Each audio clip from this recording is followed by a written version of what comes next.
알람이 울린다. 68살의 박영우, 정년퇴직한 지 석 달째다. 그는 여전히 새벽 5시에 눈을 뜬다. 습관이다. 40년 동안 몸이 먼저 알아서 깨어났다. 오늘도 이유 없이 그렇게 일어난다. 조용히 거실로 나온 그는 커튼을 젖힌다. 창밖의 하늘은 아직 어둡다. 그리고 그 어둠 속에서 그는 늘 같은 행동을 반복한다. 주전자에 물을 올리고 보리차를 끓인다. 아껴야 한다. 탁자 위엔 오래된 가계부와 통장이 놓여 있다. 그는 잔액을 확인한다. 7억 3천만 원. 그 숫자를 확인하고서야 마음이 조금 놓인다. 이윽고 부엌 쪽에서 인기척이 들린다. 아내 김정순이 일어났다. 66. 그녀 역시 새벽형 인간이다. 정수는 웃으며 말하곤 했다. 여보, 퇴직하셨잖아요. 이제 좀 늦잠 주무세요. 그러면 영호는 늘 같은 대답을 했다. 습관이 무서워.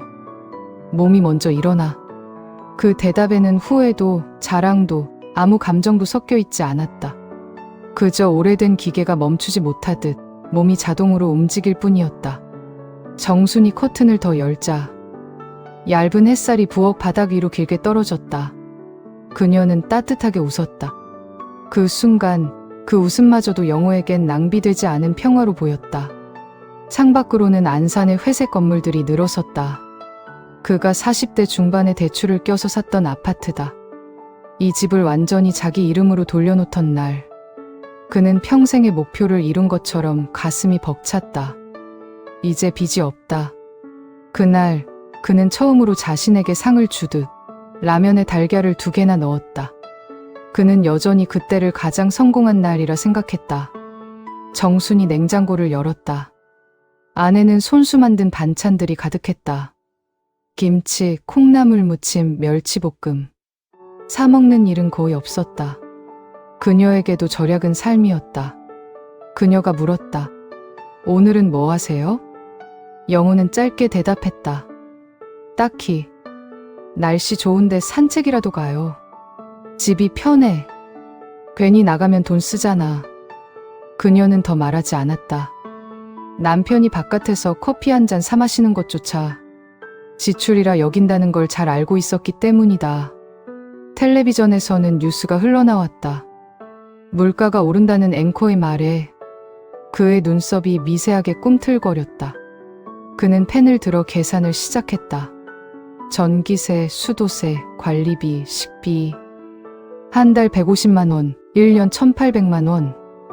20년이면 3억 6천. 7억이면 충분하지. 아프지만 않으면. 그 생각에 입술이 굳었다. 그래, 아프지만 않으면 된다. 병원비는 무섭다. 그건 계산이 되지 않는다. 오후 3시. 그는 여전히 거실에 앉아 있다. 텔레비전을 켜고 끄고 다시 켠다. 시간이 남는 게 이렇게 불편한 줄 처음 알았다. 정순이 조심스레 다가와 말을 건넸다. 여보, 친구분들 좀 만나세요. 오랜만에. 그는 고개를 저었다. 괜찮아.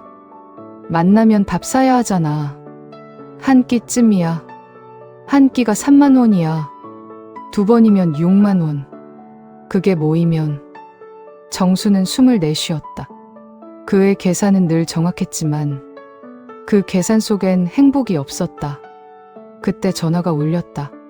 같이 일하던 민수였다. 스피커 너머로 밝은 목소리가 들려왔다. 야, 영호야, 점심이나 같이 먹자. 그는 잠시 망설였다. 미안해. 요즘 좀 바빠서. 무슨 바쁜 일이 있어? 퇴직했잖아. 그는 짧게 대답했다. 그래도 다음에 보자. 전화를 끊고 핸드폰을 내려놓자 방 안은 다시 조용해졌다. 그는 스스로에게 속삭였다. 아깝잖아. 한 끼에 3만 원이라니. 저녁 무렵. 정수는 소박한 밥상을 차렸다. 하얀 밥 한 그릇과 된장국, 나물 3가지. 그녀는 숟가락을 들다 말고 말했다. 여보, 여행 한번 가요. 그의 손이 멈췄다. 여행? 퇴직하면 가자고 했잖아요. 그는 잠시 눈을 피하며 말했다. 지금은 좀 다음 달에 가자. 정수는 고개를 끄덕였다. 다음 달이라는 말이 결국 오지 않을 걸 알고 있었다. 밤이 되었다. 천장을 바라보며 그는 속으로 되뇌었다. 7억이면 충분해. 우리 둘이 평생 쓸 만큼. 하지만 이상하게도 마음 한구석이 불안했다. 세상이 무너질까? 돈의 가치가 떨어질까? 혹은 갑작스러운 병이 찾아올까? 옆에서 잠든 아내를 바라본다. 주름진 얼굴, 고요한 숨소리. 그제야 문득 생각이 스친다. 언제 이렇게 늙었을까? 그는 손끝으로 커튼 사이를 잡아당겨 닫았다. 밖은 여전히 어두웠다. 그래도 내일은 괜찮겠지. 그는 그렇게 생각하며 눈을 감았다. 내일도 새벽 5시에 일어날 것이다. 습관은 사람보다 오래 산다. 40년 전 28배 박영호는 안산공단의 작은 전기회사에 다니고 있었다. 새벽마다 출근해 밤까지 일하던 시절이었다. 월급은 적었지만 그에겐 한 가지 확실한 목표가 있었다. 언젠가 내 집을 사겠다. 그 무렵 그는 김정순을 만났다. 26의 조용한 여자였다. 선보던 날 말수가 적던 두 사람은 오히려 마음이 편했다. 둘 다 가난했고 둘 다 절약을 미덕이라 믿었다.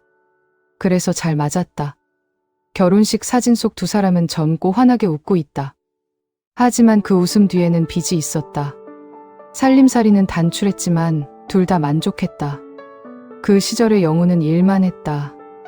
야근을 자청했고 주말에도 공장에 남았다.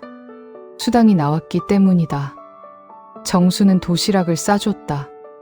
김치, 달걀 반쪽, 그리고 싸구려 햄 한 조각. 점심시간이면 동료들이 식당으로 향할 때 그는 구석에 앉아 도시락 뚜껑을 열었다. 그 돈이면 전기세를 낼 수 있지. 그는 그렇게 계산하며 밥을 삼켰다. 퇴근길에 동료가 물었다. 야, 술 한잔 하지? 그는 늘 고개를 저었다. 다음에 이번 달 대출금 내야 해서. 그 대답은 변명이라기보다 신념에 가까웠다. 그렇게 몇 해가 흘렀다. 통장의 숫자가 조금씩 늘어났다.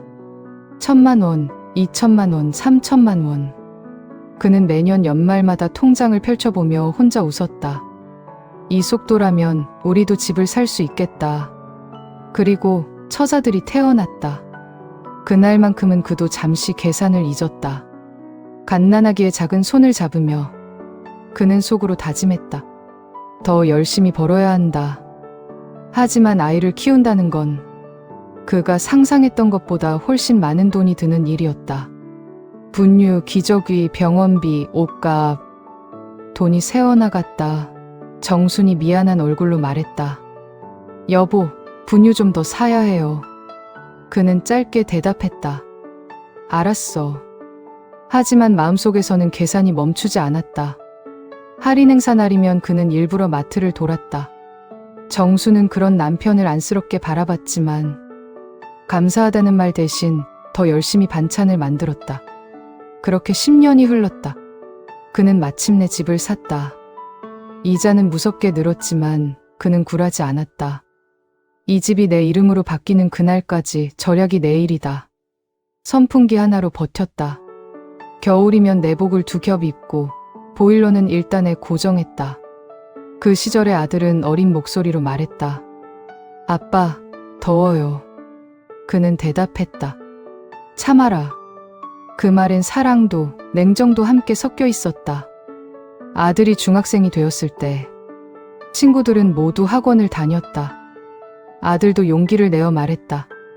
아빠, 저도 수학학원 다니면 안 돼요? 그는 고개를 들지 않은 채 물었다. 얼마야? 한 달에 10만 원이요.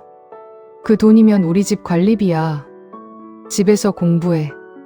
아들은 아무 말도 하지 않았다. 그 침묵이 유난히 길게 이어졌다. 정순이 조용히 입을 열었다. 여보, 아이가 학원 가고 싶대요. 그는 고개를 저었다. 지금은 안 돼. 대출 갚는 게 먼저야. 그녀는 그날 밤 혼자 울었다. 그는 몰랐다. 아니, 모른 척했다. 그렇게 15년이 지나고 마침내 대출을 모두 갚았다. 그날 그는 통장을 펼쳐놓고 오랜만에 소리를 냈다. 됐다. 그의 통장엔 2억 원이 남아있었다. 빚이 없었다. 세상 누구보다 가벼운 날이었다. 그때 정순이 말했다. 이제 좀 여유 있게 살아요. 여행도 가고 밖에서 밥도 먹고. 그는 계산기를 두드렸다. 아직 멀었어. 노후까지 생각해야지. 최소 5억은 있어야 마음이 놓여. 그녀는 한숨을 내쉬었지만 아무 말도 하지 않았다. 그는 그 한숨의 의미를 모른 채 넘어갔다. 아들은 대학을 갔다. 서울은 비싸서 지방대에 보냈다. 그는 말하곤 했다. 공부는 학교가 하는 게 아니라 본인이 하는 거야. 그 말은 옳았지만 너무 차가웠다. 세월이 흘러 영호는 쉰을 넘겼다. 아들은 졸업했고 집을 떠났다. 명절마다 돌아왔지만 머무는 시간은 짧았다. 그는 섭섭했지만 표현하지 않았다. 나도 그 나이엔 바빴지 뭐. 그렇게 스스로를 달랬다. 그리고 정년퇴직의 날이 찾아왔다. 회사 사람들은 꽃다발을 건넸다. 고생 많으셨습니다. 그는 짧게 웃으며 대답했다. 고마워요.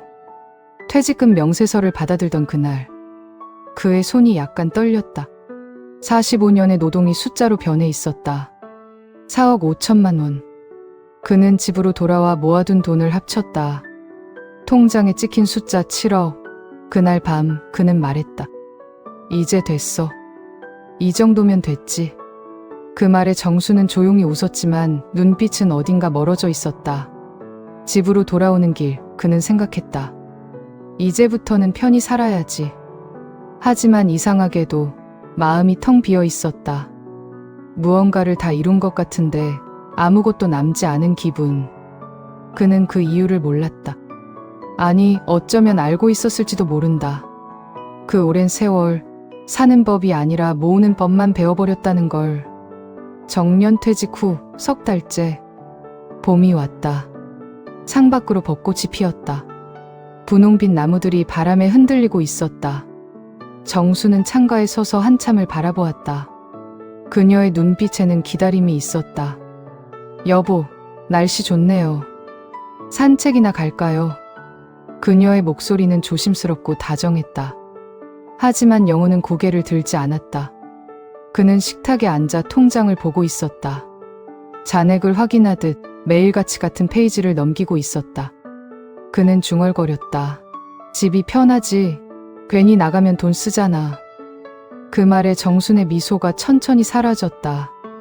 그녀는 커튼을 닫으며 혼잣말처럼 말했다. 창문으로 봐도 예쁘네요. 벚꽃은. 며칠이 지나고 정순이 숨을 가쁘게 몰아쉬기 시작했다.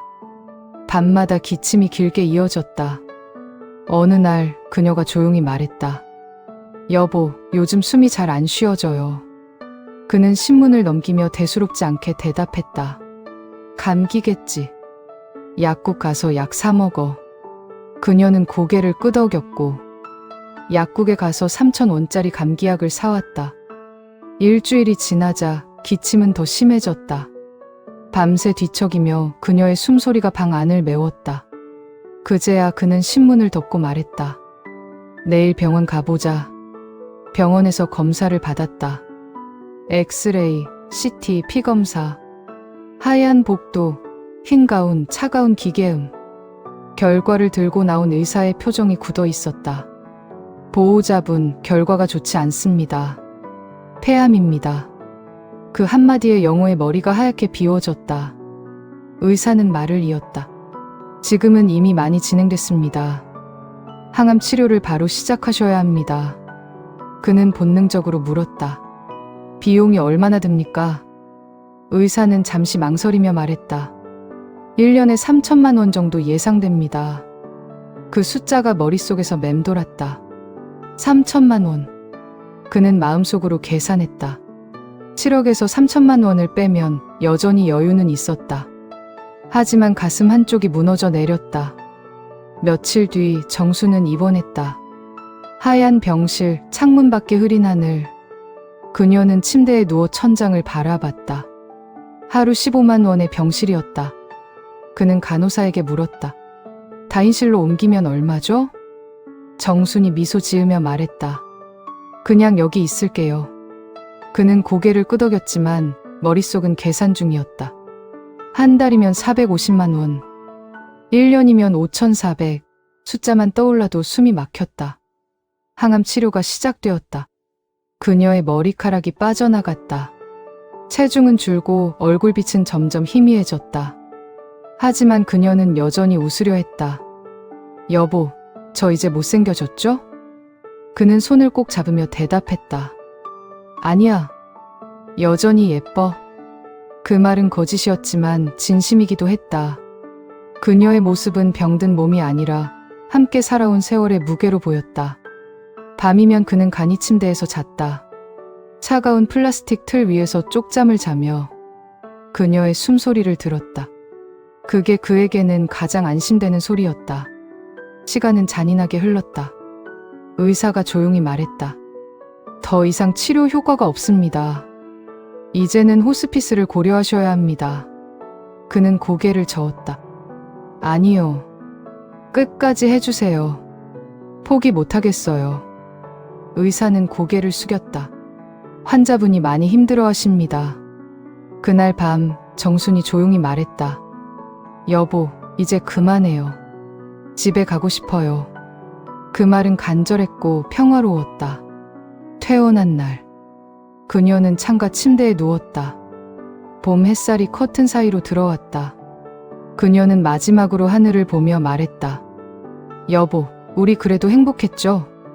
그의 입술이 떨렸다. 행복했지. 그녀가 약한 미소를 지었다. 그래도 아쉬워요. 뭐가? 여행 한 번 못 간 거요. 벚꽃도 바다도. 그는 아무 말도 할 수 없었다. 그녀가 덧붙였다. 이제라도 가요. 우리. 그는 고개를 끄덕였다. 그래, 내가 나으면 가자. 그녀는 고요히 웃었다. 거짓말.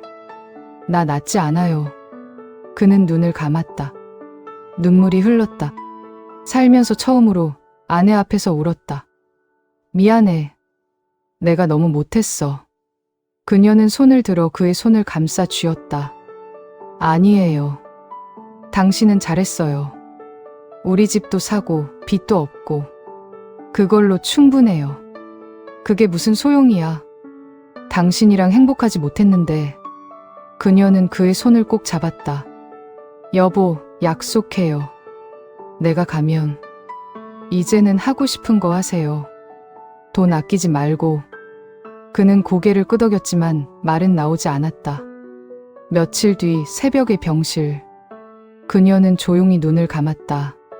고통도 말도 남지 않은 채 그는 끝까지 손을 놓지 않았다. 그녀의 손은 따뜻했다. 그리고 조금씩 식어갔다. 그날 봄은 끝났다.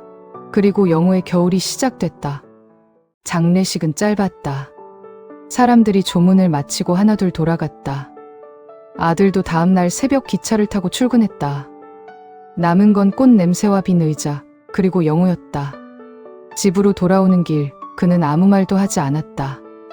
아파트 복도에 들어서자 문틈으로 새던 빛조차 낯설었다. 문을 열자 익숙한 집안 공기가 쏟아졌다. 그러나 그 공기엔 정순의 숨결이 없었다.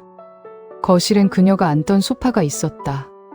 창가에는 그녀가 매일 물 주던 화분이 그대로였다. 하지만 화분의 잎은 이미 시들고 있었다. 영호는 부엌으로 걸어갔다. 냉장고 문을 열었다. 김치, 멸치볶음, 나물 3가지. 모두 그녀가 남긴 음식이었다. 손에 들고 있다가 그는 그대로 냉장고 문을 닫았다. 먹을 수가 없었다. 밤이 되자 침대 위에 앉았다. 옆자리가 텅 비어 있었다. 그는 정순의 베개를 품에 안았다. 아직 향이 남아 있었다. 그 향에 얼굴을 묻으며 중얼거렸다. 정순아. 그의 어깨가 천천히 떨렸다. 처음으로 아무도 보지 않는 곳에서 소리내어 울었다. 며칠 뒤 그는 옷장을 열었다. 그녀의 옷들이 가지런히 걸려 있었다.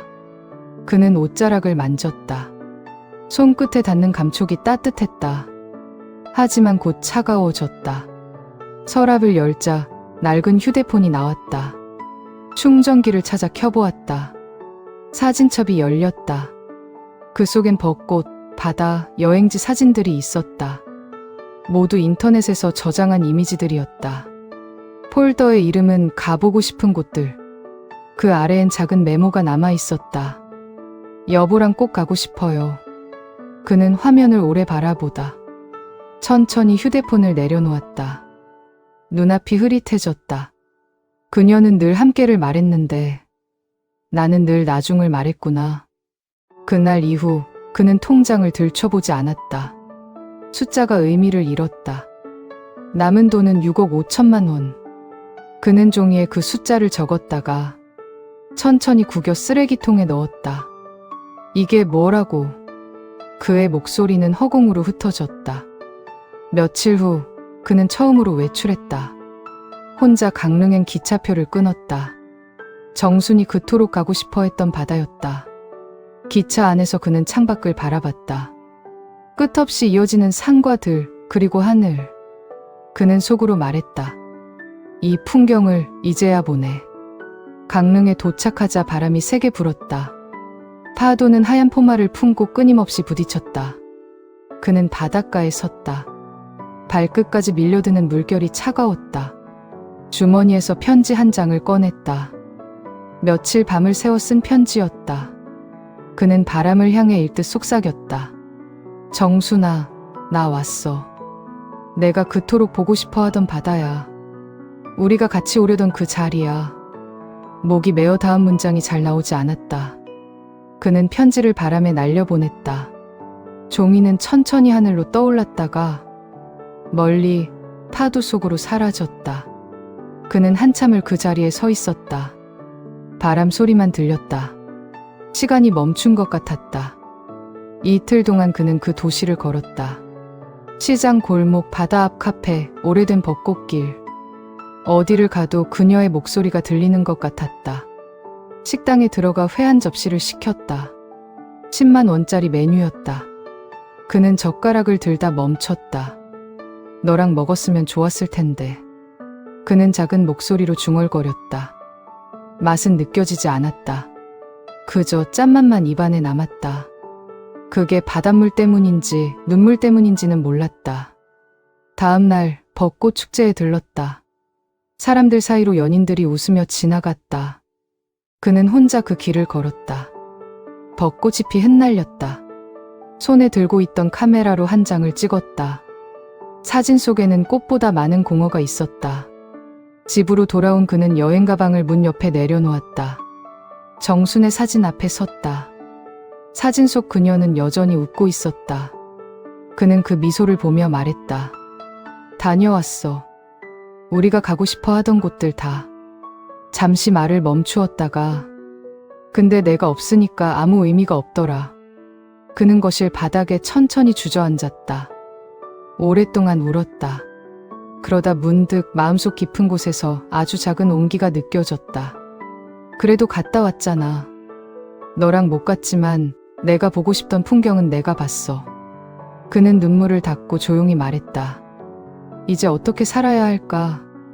그 말은 질문 같았지만 대답을 기다리지 않았다. 창밖에는 노을이 지고 있었다. 그 붉은 빛이 방 안가득 번졌다. 그는 그 빛 속에서 천천히 속삭였다. 그래도 살아야겠지. 그날 밤 오랜만에 잠이 들었다. 아주 깊게, 아주 조용히. 2달쯤 지났을 때였다. 그날 오전 그는 집 앞 버스 정류장을 한 바퀴 맴돌다가 발길을 돌려 동네 복지관으로 들어섰다. 자동문이 열리며 따뜻한 공기가 밀려왔다.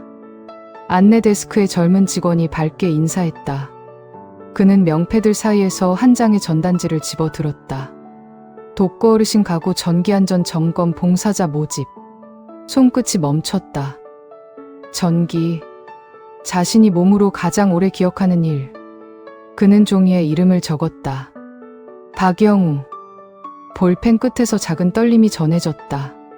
직원이 일정표를 건네며 말했다는 말을 그는 나중에야 떠올렸다. 다음 주 화요일 첫 활동이세요. 그는 고개만 끄덕였다. 첫 봉사날.